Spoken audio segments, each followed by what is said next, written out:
Live. My name is Anthony slash Vio Daddio, I'm Gabby. Gabby, and we are voice actors. We are. Yes, we are. It's good to see everybody. If you're new, please hit that like and subscribe button. Also, Hmm. hit that bell notification so you know when we go live and you For get a sure. notification.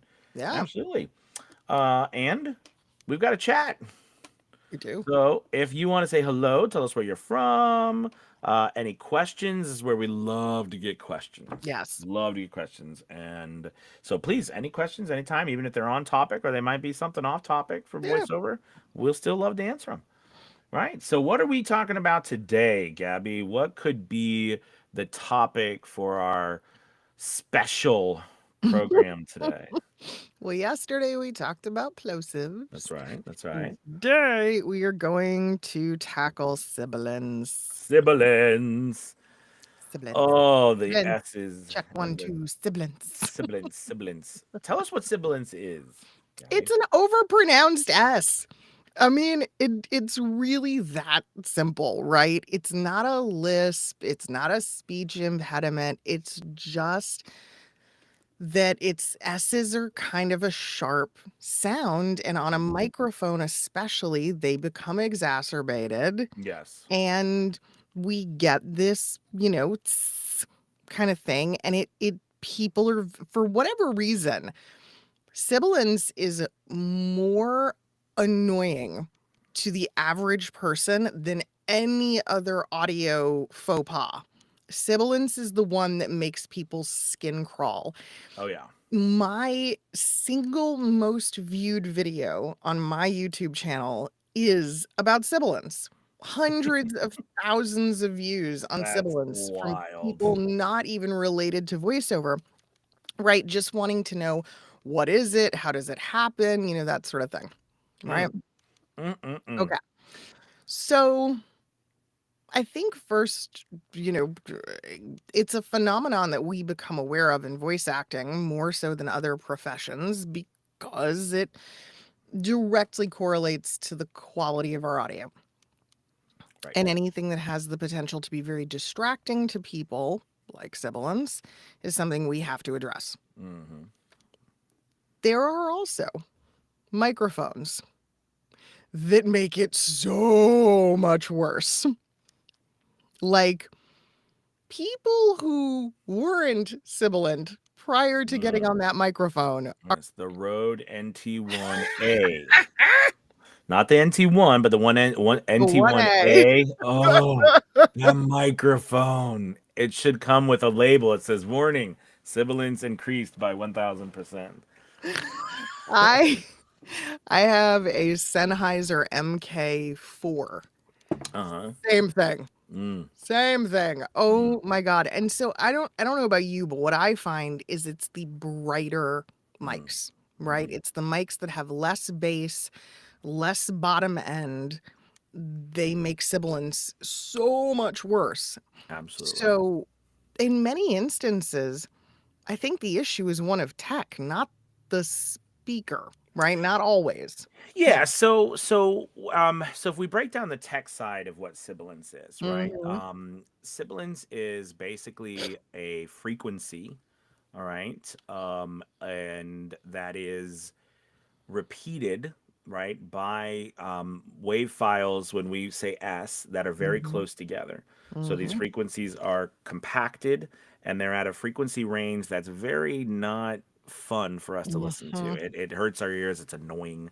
All right. So basically when we compact like with instead of what I'm doing now, which if you look at your wave files, right, they're not so tightly together, but if you notice S's, CH's, even sometimes Yep. T, if you hold out that T, Right. those can be very closely compacted and it exasperates, it almost, and it pushes that not friendly frequency to that next annoying level.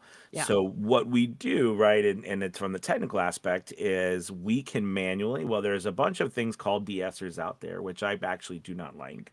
I like to create my own.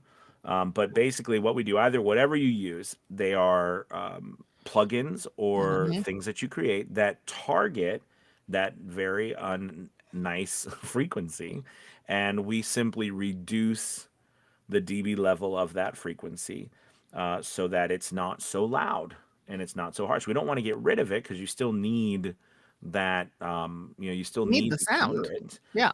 and if you do de-essers too much, it can your audio will start to sound muffled because those frequencies usually live between 6,000 to 8,000 hertz, somewhere in there for men and women.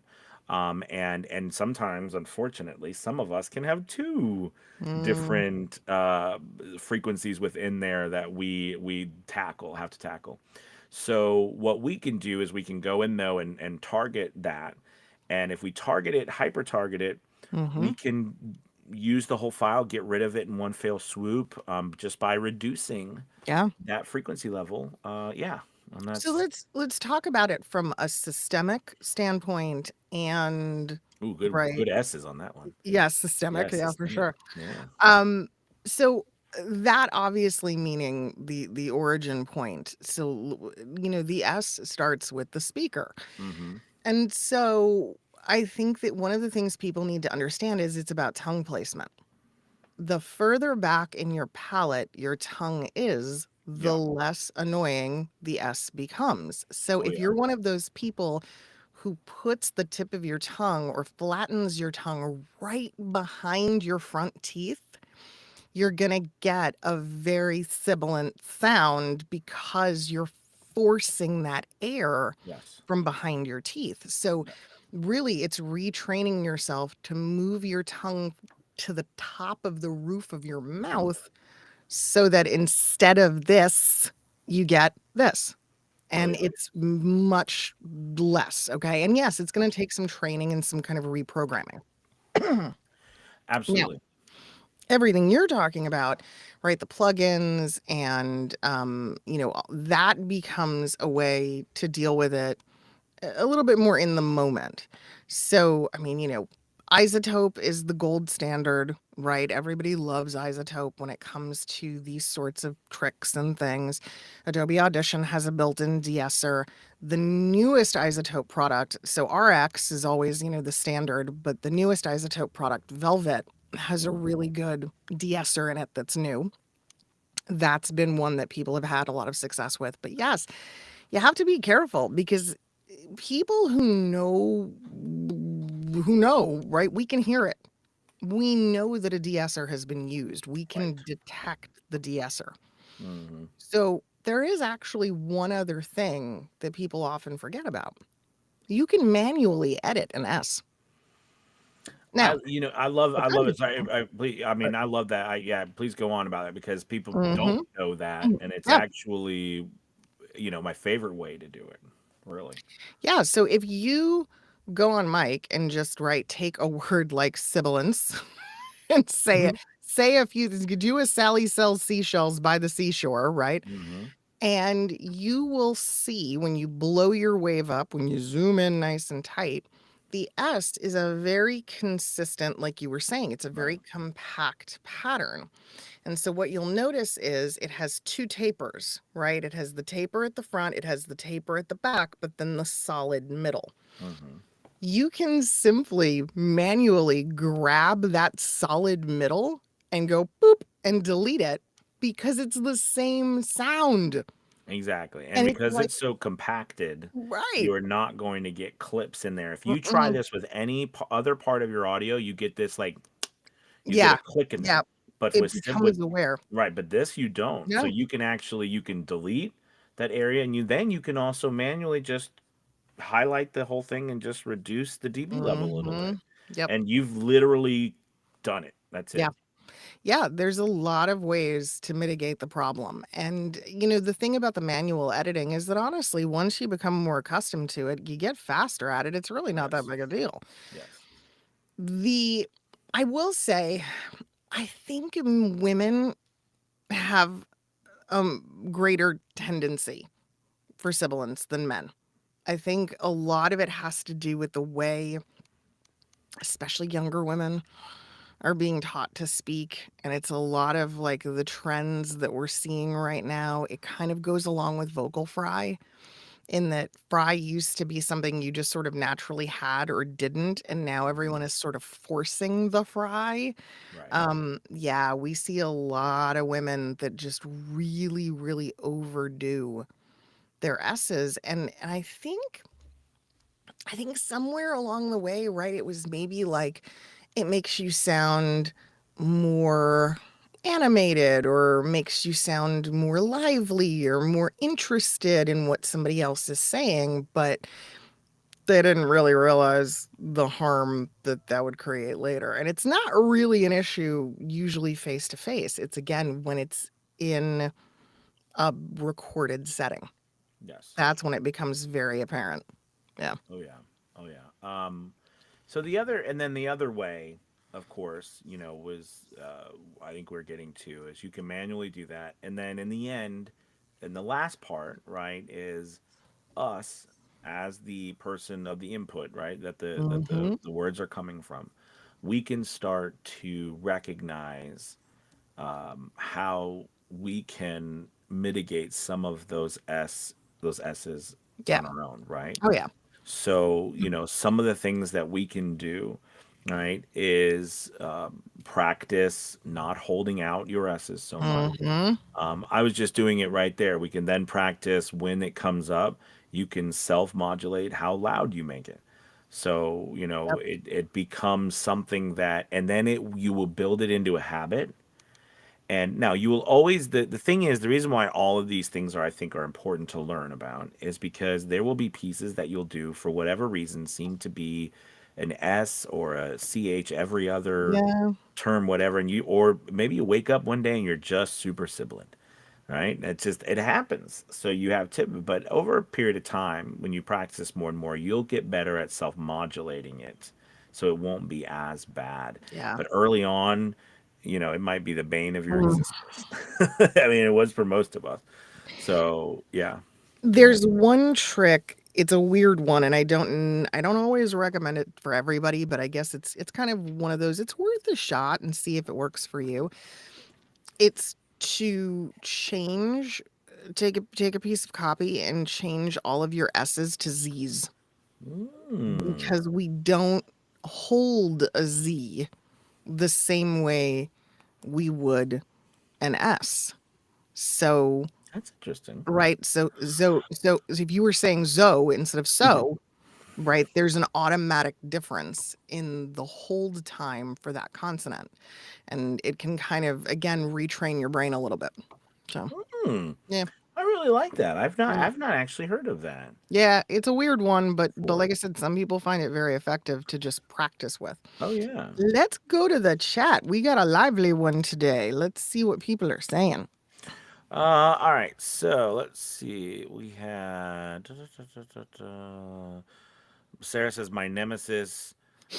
Darn you, sibilance. Nemesis. Use the better one. Yes, the nemesis. Let's see. James says I love my DS effect. Such a cringe saver. Yeah. Hmm. Let's see. Chris says, I'm kind of self-conscious. My audiobook demo where I realize that I'm a heavy breather. Well, Mm. you're in luck, Chris, because tomorrow we will talk about breath control.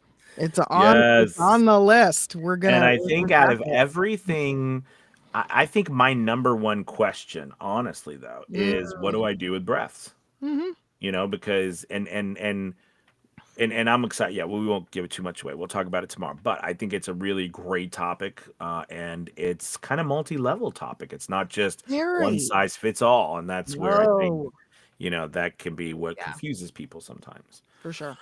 Let's see. Is it me or is the? Oh, wait. Hold on. Sorry. Okay. Sarah says, Oh, she was asking somebody else which de-esser they use. So some gotcha. people talking about RX. Right. Yep. Yeah. Yeah. Yeah.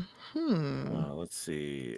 Chris says, "Is it me or is audio cutting out?" And then he says, "We're Oh, good. We're good now." So I'm not oh, sure what that okay. says. We might have had an internet hiccup. Yeah, who knows? Yeah. Let's see. I refreshed and it got better. Yeah. I was having a weird day. Okay, so maybe.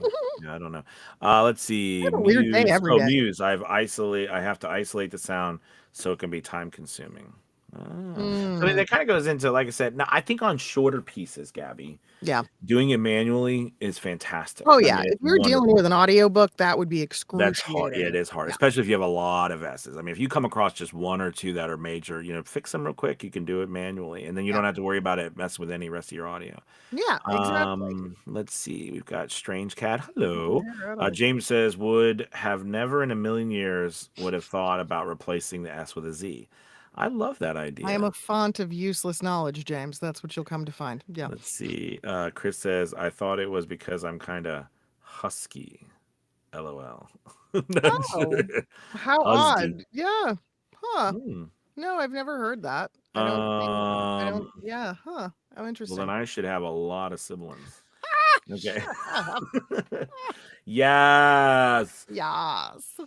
Excited to talk about breath control. I'm editing my first audiobook for Academy Voices. Nice. Oh boy. And oh wait, I lost it. Big And undertaking. realizing I am illiterate. I had to say that was one thing. I know we've got a couple more minutes, Literally. but on a side note, Gabby, I bet it wasn't. Well, maybe I would be interested to hear your story a little bit and send because you were in the radio. But I know for me, Mhm. real quick, I had done all this acting before. I'd like live Mm, stage acting, and I was a teacher. I was used to talking in front of people, but I was mm, never a speech giver.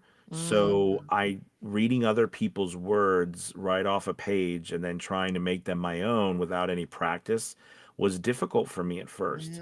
Right? I Mm. wasn't used to it. So I messed up a lot as I was reading because I wanted it to sound a certain way and what was coming out of my mouth wasn't that way because Yeah. I hadn't yet figured out how to take other people's words and still make it sound like my own. But I'm interested because you were in radio. Did you have what were your challenge? Did you have any challenges like It that when was you first started? not like that because mine goes back way before then. So I was a journalism major, right? I Mhm. was an English Mhm. major. I was heavily involved with the early days of podcasting, which was like internet radio stuff. And between that and my theater work, like, No. like I always joke and I go, remember in English class when, your teacher would call on people to read aloud in class and like half the room would just shrink and try to Yes. disappear? I was always the default call. Always. Like if nobody I wanted to love it. volunteer, she would call. I was reading. But you were a reader, I bet, weren't you? Yeah, for sure. So, like For I'll sure. never forget when I was my wife. She's a phenomenal, always been a reader, and so just reads books like crazy. Mhm. But anyways, the point of bringing it up is because when we were younger, we would read to our children at night. You know what I mean? I'm like the actor, so I want to be like, I want to read and stuff. She's such a better reader than I was. Now I feel like I've leveled the playing field, but she's such a just because she's read so much and that's another part of it. I Right. didn't read a great deal. It's funny as a an adult, I read 10 times. I didn't read very much when I was younger, but as an adult, I've just read so much. I consume so much more now than I did when I was younger. So it could be a topic unto itself, but Mm. I call it brain eye mouth coordination. Yes, It's yes, really all it is. It's the 100%. time that it takes for your eyes to see it, your brain to process it, and then your mouth to spit it back out. And it's such a coordinated effort that it's a muscle memory that we Hmm. can build up again like an athlete. It has a very similar construct.